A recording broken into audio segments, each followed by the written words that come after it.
Good evening. Special services have been held in the Midlands for the 70th anniversary of D-Day. They coincided with services in Normandy where the landings took place. Jane Hesketh reports. They may have struggled to their feet, but these men were determined to remember their fallen comrades. The commemoration of the 70th anniversary of the D-Day landings began with a service in the Millennium Chapel. Many Normandy veterans were in France today, but one of their number, former naval officer Dick Sargent, laid a wreath at the National Memorial Arboretum in memory of those who lost their lives during the landing. He was 19 when he was ordered to take his boat across the channel. Frightened, I was terrified of one thing, making a pig's ear of the whole job. Because one direction looked as good as the other. I could have found myself sailing into Cherbourg Harbour, or I didn't see how I could miss France altogether, but I could have done. The Normandy landings were the largest seaborne invasion in history and ultimately led to the Allied victory. But this modest man says they had no idea of the significance of what they were doing. You'd no great sense that you were liberating Europe or heroism, those sort of things. Say, there are 250,000 men there and no novelty for any of them really. Despite the dwindling number of World War II veterans, the feelings of loss and gratitude were still very much alive today.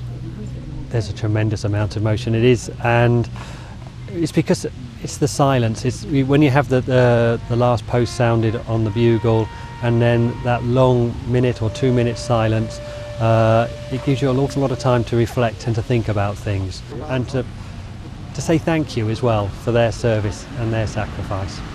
For Dick, the realisation that he'd helped make history came on his return from France. When we looked up at the ship, and all the sailors who weren't flying had lined and were cheering us and waving their caps. And then that made you think, this must be something special. Next morning we were in Plymouth and we were the first ship back. And again there was this funny noise. And the tenement building, every window there were folk leaning out and waving the sheets and cheering, and that was, I think those are only two emotional moments in the war, but they were moving and memorable. Like the Dunkirk and Korean veteran associations, the Normandy Association will fold after this year's anniversary, but the legacy of their achievements will be remembered here. Jane Hesketh, ITV News, National Memorial Arboretum.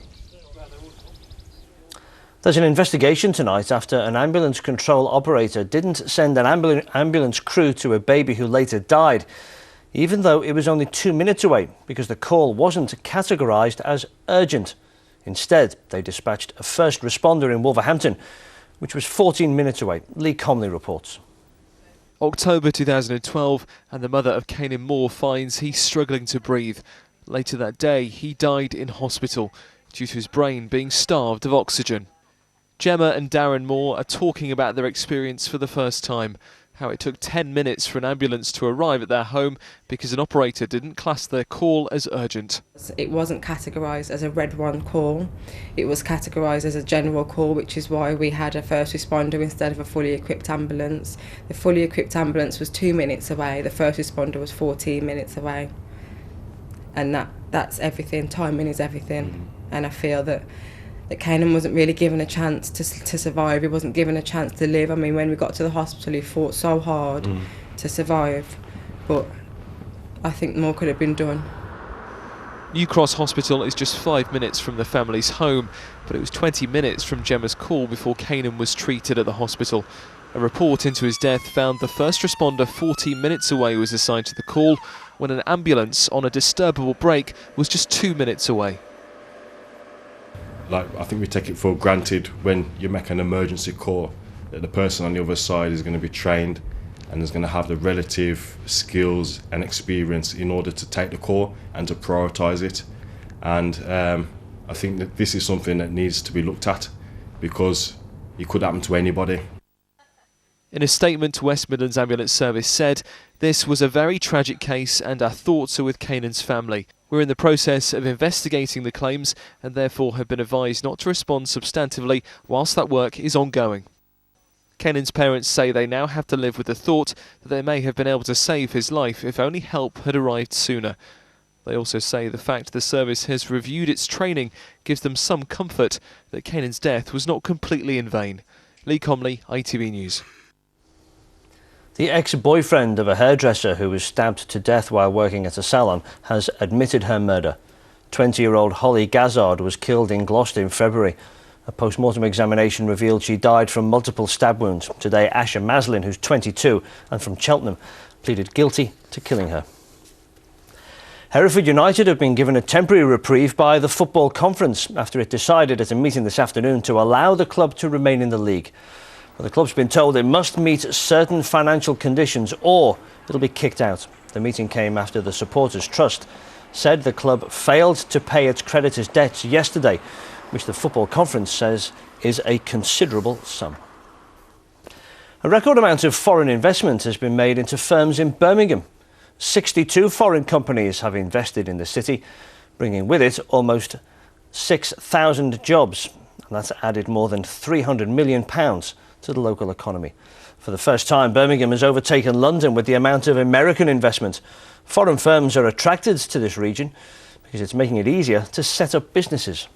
These are companies that are coming from the US, increasingly from China, and they're attracted to the enterprise zone, they're attracted to the funding packages, and they're seeing Birmingham as a place that they want to invest.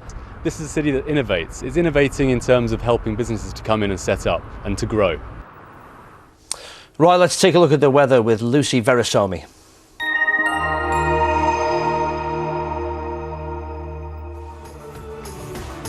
What's in store for today? ITV Local Weather, sponsored by CenterParcs.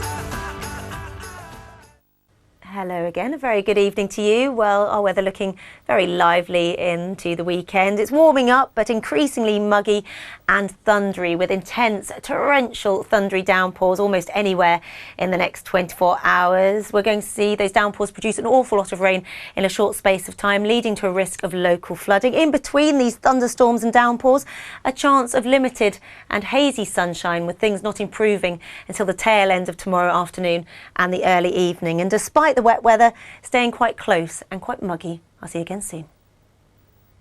ITV Local Weather, sponsored by CenterParcs.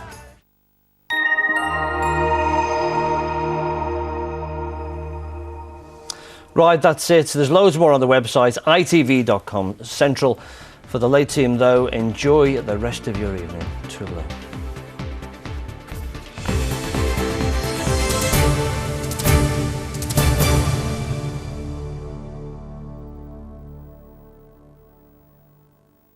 Soccer Aid returns.